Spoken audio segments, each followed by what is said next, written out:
Good morning, everyone. Welcome to a gorgeous day on Vancouver Island. I was not going to film a video today, just like last time. I was out watering my vegetable garden in the mid-morning hours, and I made another exciting discovery. So I had to turn on my camera and show you. I think it's May 16th today. I'm not 100% certain. I got this watch at a thrift store and I'm not entirely sure how to use it. I played around with it a lot, but the numbers and the functions are not working the way they should. I think it works, but I probably just don't know how to use it properly. It's got a lot of buttons. So let's take a look at the garden and check out the latest development. Before we get right into the vegetable garden update, I want to give a quick shout out to the one and only Grandma Sandy, who has included me in so many collaborations lately. I have lost track. And a couple new ladies. There is Susie Surfolk. I'm so sorry if I said your name wrong. Go check out her channel. She is from Long Island, New York, and she does really lovely gardening videos. And Patricia and Cube, definitely new to my watching list, but another cool gardening channel. I was so excited to find this. Here we are in the vegetable garden, and this is my Big Max pumpkin. We have the very first seedling that has sprouted. I'll take off the protection here. There it is in all its glory, my first Big Max pumpkin plant seedling.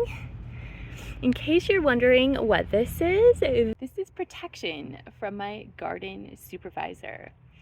If you haven't been around for very long on this channel, I will link either in the cards or the description or both one or two videos where he demonstrates his love for squash, zucchini, and pumpkin leaves when they are in the very early stages. So I have to protect my melon plants and my squash plants to the highest degree, otherwise I won't have any plants.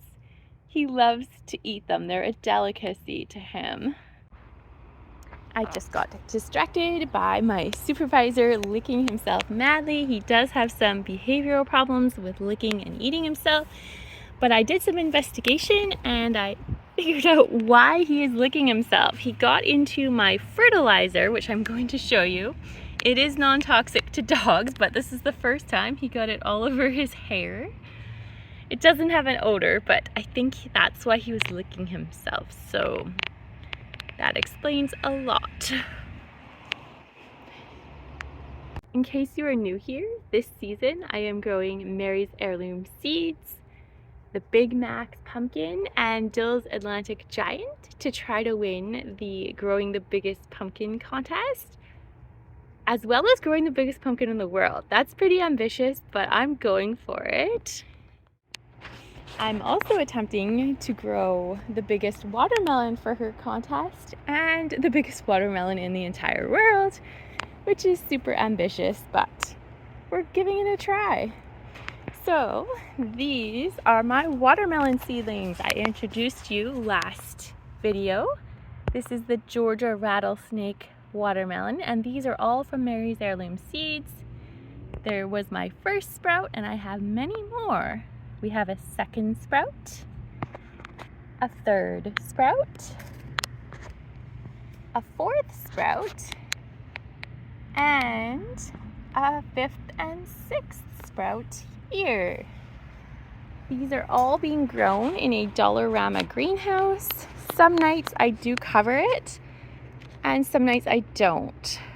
We've had a bit of a heat wave recently where we're going up to about 30 to 35 degrees Celsius. Highly unusual in the Pacific Northwest for May. I live on Central Vancouver Island, zone 7 to 8. This is not typical weather for us, but great for watermelon growing. Today was the first day that I turned on my soaker hose for irrigation of this vegetable garden. It's hard to see now, it's mostly faded. I turned off the water about 20 minutes ago, but it does a really deep watering. I don't know if you can see it better over here. The darker soil is wet, and it's really great for pretty much the entire garden. I've used this many seasons, and it changed the way that I grow things. Overhead watering is okay, but deep watering is so much more effective. I'm going to show you my first trick today that I've been using to keep my seedlings well fertilized and watered. Trick number 1 in growing the world's largest watermelon and the world's largest pumpkin. Here we have a local plant company. This is a natural plant fertilizer from Reindeer's Plant Foods. They're located on Vancouver Island. They have not sponsored me, but I'm hoping one day they will. I should probably contact them and ask about that, but maybe one day I will do that. So this is the very first fertilizer I used when I started gardening. It is a water-soluble seaweed extract fertilizer. Totally organic, made on Vancouver Island in the Cowichan Valley. Plants absolutely love this. Everything in my garden loves this. I've been using it for the past 9 years. I got this in a contest from a local grocery store my first year gardening on this property, and it got me into fertilizing. I never used a single fertilizer before this, and I love it. Let me show you what it looks like. This is my spoon full of grass, and I'm going to dunk it into here. Might not be a good idea, but let's do it. This is what I like to call black gold. It is so beautiful. It looks like black, very finely ground coffee. So gorgeous, zero odor. This is not a fish fertilizer, this is a seaweed fertilizer. So what I do is I take my watering can. This is a really good size watering can. I don't know how many gallons. Oh, I do know how many gallons. 0.5 of a gallon. See, it actually has a measurement on it. I am shocked. Or, actually no, I'm wrong about that. This is a 12-liter watering can, or 3 gallons. It's the biggest can I've ever used. And according to the instructions, which I do not follow, I should be diluting 1 tablespoon per liter of warm water. I don't do that. I do 2 tablespoons in 3 gallons. I'm pretty sure that's a different ratio, but it works for me, so we're gonna go with it.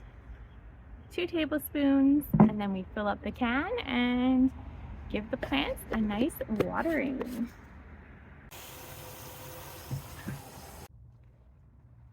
I'm just gonna pull out this little weed before I start my watering. This area has been watered already, so I'm not gonna give it a huge soaking, but I try to give these guys some fertilized water every day. So here we go. The first drink for my new seedling of my seaweed fertilizer. I did go over a couple days ago and just gave the soil some seaweed fertilizer, but there were no seedlings, so I can actually feel like I'm watering a plant now. For my pumpkin.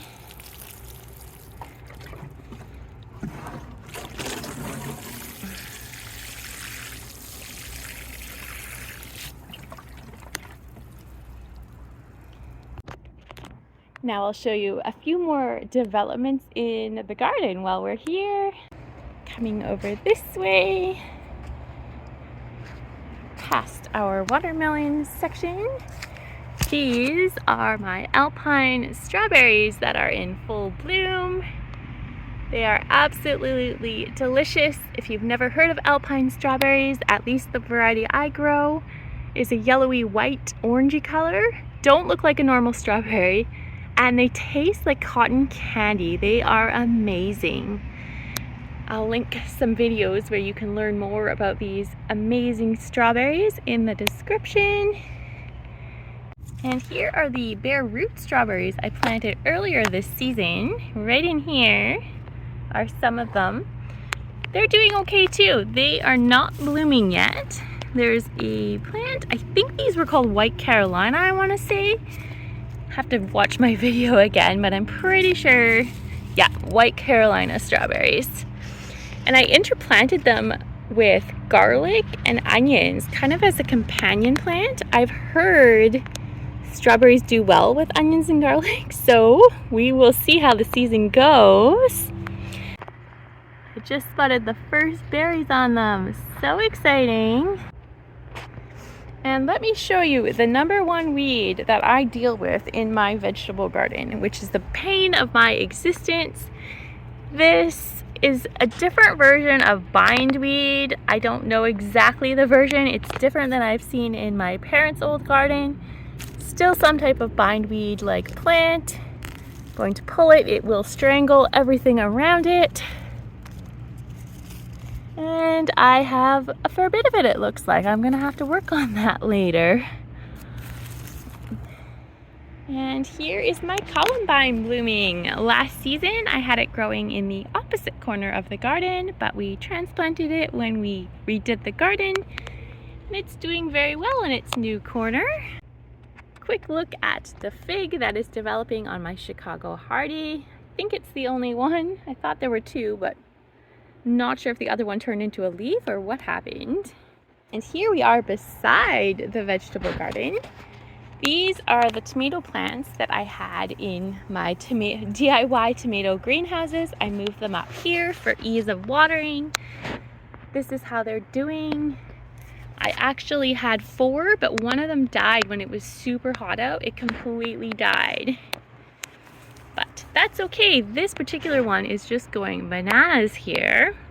And these are greens, which I should probably harvest and eat. This one's going to seed already. I planted these greens in these containers before the tomatoes went in, and then I just added tomatoes because I needed the space, and they're doing really well together. Quick look at the garlic, about the same as last time, maybe taller a little. And my in-ground tomatoes. This one is flowering. I don't know if I like that. I might remove it, not sure yet. And one more look at another tomato. Another weed that I'm battling. I wasn't sure if these were buttercups or my celery plant. I believe it is a mixture, but I definitely need to tackle this. Buttercup is super invasive here. And the lettuce is starting to grow a little faster now. My kale plant is doing very well. I've had this for almost 2 years, maybe more now. Survives every winter, starting to flower, and surprisingly, Supervisor has not mutilated it recently. Don't ask me why. Thank you so much for watching my quick little update. If you enjoyed this video, please give it a thumbs up. Subscribe if you want to catch further updates on my attempts at growing the world's largest pumpkin and watermelon. Hit the subscribe button so you don't miss any further uploads. And we'll see you soon in another video. Have a good day.